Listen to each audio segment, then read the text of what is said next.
Welcome everyone to the continuation of the legendary showdown between Captain Morgan as the Ogre Kingdoms going up against Tretch and Kislev. So starting with the Kislev forces on the left hand flank, we are going to have one unit of the Dervishes, lightly armoured cavalry, good 92 speed for that mobility. They could really get in the back there and compromise all those Ogre range tools. In the middle we are going to have the triple Kossar spears, good anti-large when they're going to be fighting in melee combat, and then the range tools which are really good up against a generally lightly armoured Ogre Kingdoms. 3 units of the anti-large armor-piercing snipers with the Warbear Riders, the legendary cavalry of old. Very strong here, and they're going to be a bit of a nuisance to deal with. 75 speed as well, considering they have 95 armor, is rather mobile indeed. So for the Lord choice, we are going to have the Ice Witch of Tempest. Looks like she had a bit of an overcast there, so she's actually going to do a bit of damage to herself. But Arcane Conduit with the Freezing Winds Law passive. We're also going to be having Hailstorm with the Gust of True Flight. Also here with the Guardian Call, giving a nice Snow Leopard summon. I really like the Tempest caster. We don't actually have the Hawks of Miska, which is quite good up against the Ogre Kingdoms. Very good at getting rid of their cheap, cheerful chaff. So in the pocket, on these lovely ice sheets, we are going to be having Little Grom, 2 units of them, which are actually going to be having the Gust of True Flight, so giving that added range and then accuracy, which is going to be really handy indeed. That's really going to buff all of that DPS. Over on the right hand side, we are going to have the legendary hero of old. We are going to have the Patriarch here on the big damn polar bear with the Brazier, as well as the abilities of the Battle Hymn and then Lullaby for the healing. One more unit of the lightly armoured dervishes on the left, and they're going to be supporting the flanks rather nicely. So for Captain Morgan and the Ogre Kingdoms, we are going to be having lots of Noblars in the front. Looks like it's going to be at least 5 in total, so they're going to dissipate a lot of the damage here between the units of Kislev up against the Ogre Ball dual weapons and the Maneaters in the back. So triple Maneater great weapons coming here at the front. Only 40 armor for these bad boys. I believe they're 1,300 gold cost. They're incredibly expensive, but they have 110 anti-large armor piercing weapon strength, so you can pretty much relate that there to the elite cavalry bear riders. We are going to have double Maneater Ogre pistols in the pocket. They can fight really well in melee combat with armor piercing and then also armor piercing missile strength. In the middle, we are going to have more anti-infantry with the dual weapons, and that seems to be it. For the Lord choice, we are going to have the Slaughtermaster of Beasts. So the Beastcast today, we are going to be having the Wild Heart, Belly Slapper, and then healing in melee combat with the Blood Cleaver. Transformation of Gadon there for the summon of the Manticore, as well as the Amber Spear and extra ingredients. That's going to be getting popped immediately. I believe that regens in melee combat.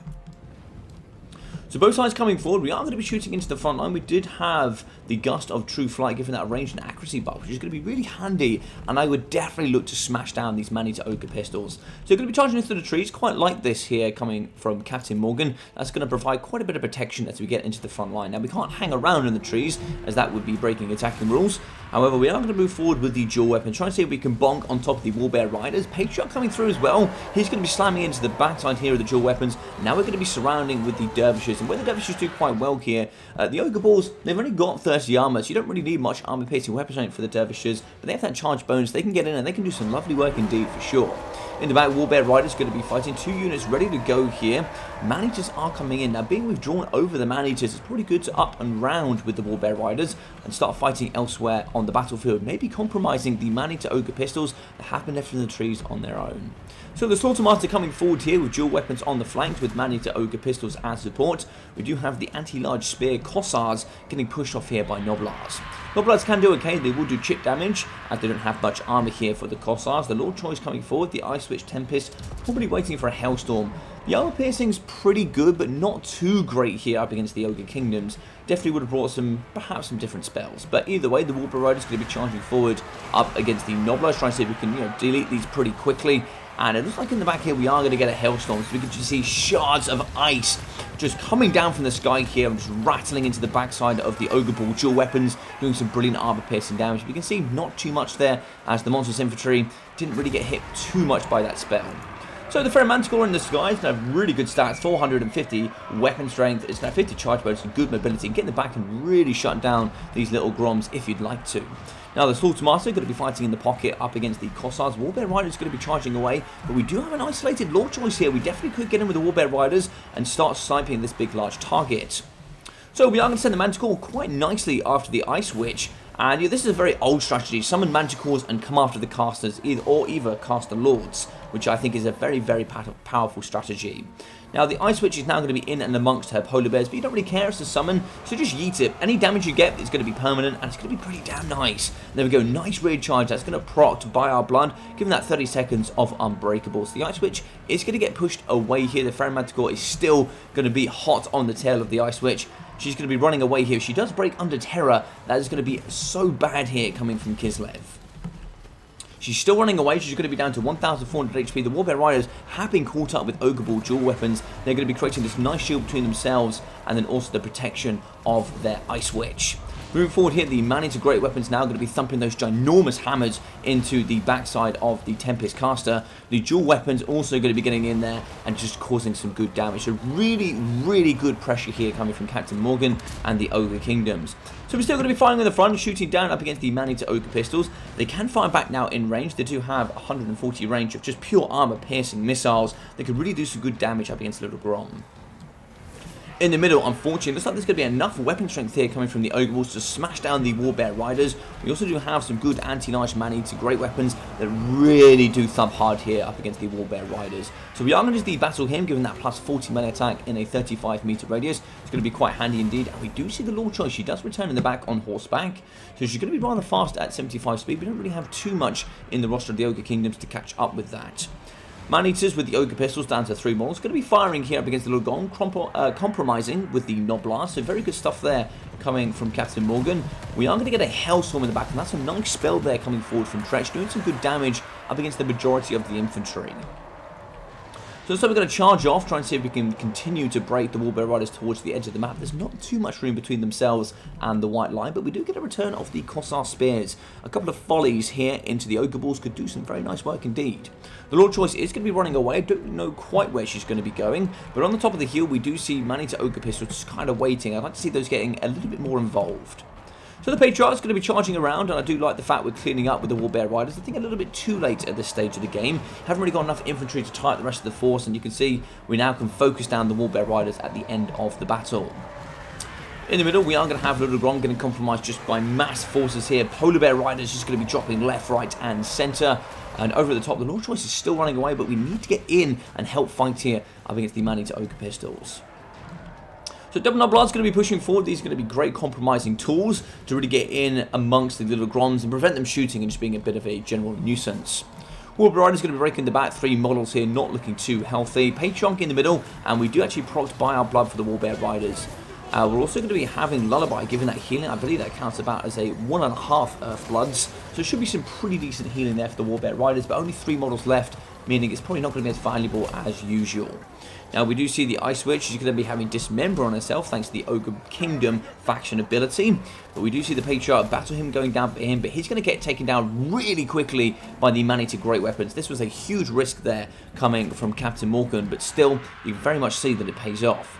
Warbear Riders charging back into the pocket. We do see here Little Grom still going to be fighting in combat. We do leave with the great weapons. I think they probably would have finished off Little Grom rather quickly. Yeah, it looks like they are going to be going back. Big hammers just bonking right into the front here of these very, very sad polar bears. And I do feel really bad for them because that's some big, ginormous hammers there to the face.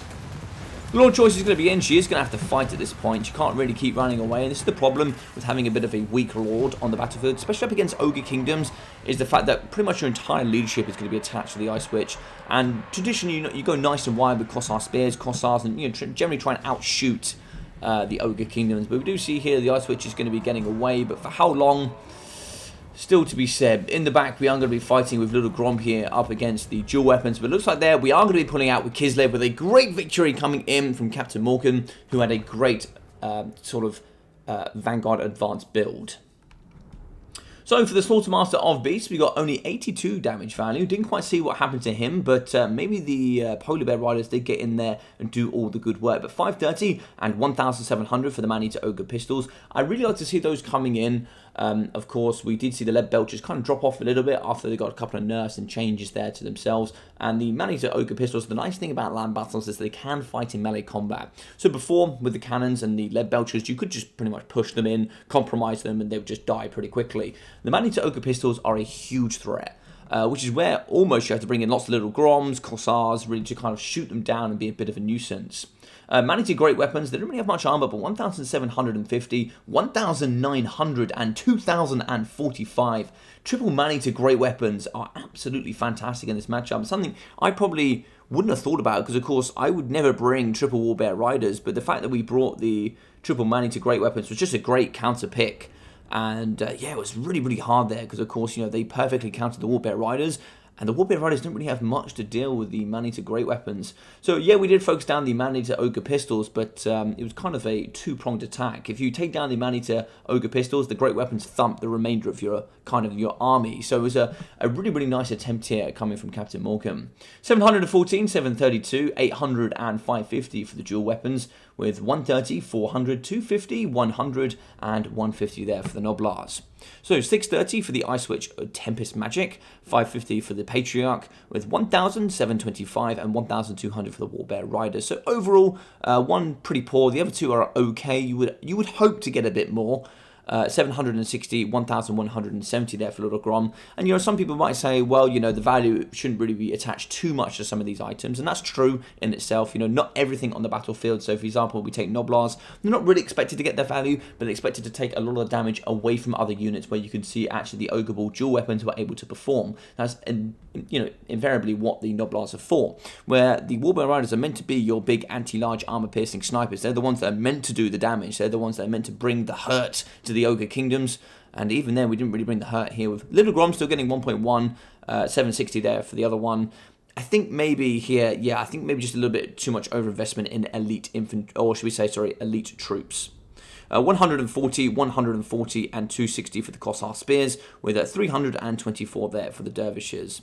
So yeah, guys, I really hope you enjoyed this one. It was a very, very interesting battle, one that I quite enjoyed casting. So if you guys did enjoy it as well, do feel free to smash that like button. Also leave a comment down below so I can see all your thoughts and opinions, and subscribe if you haven't already.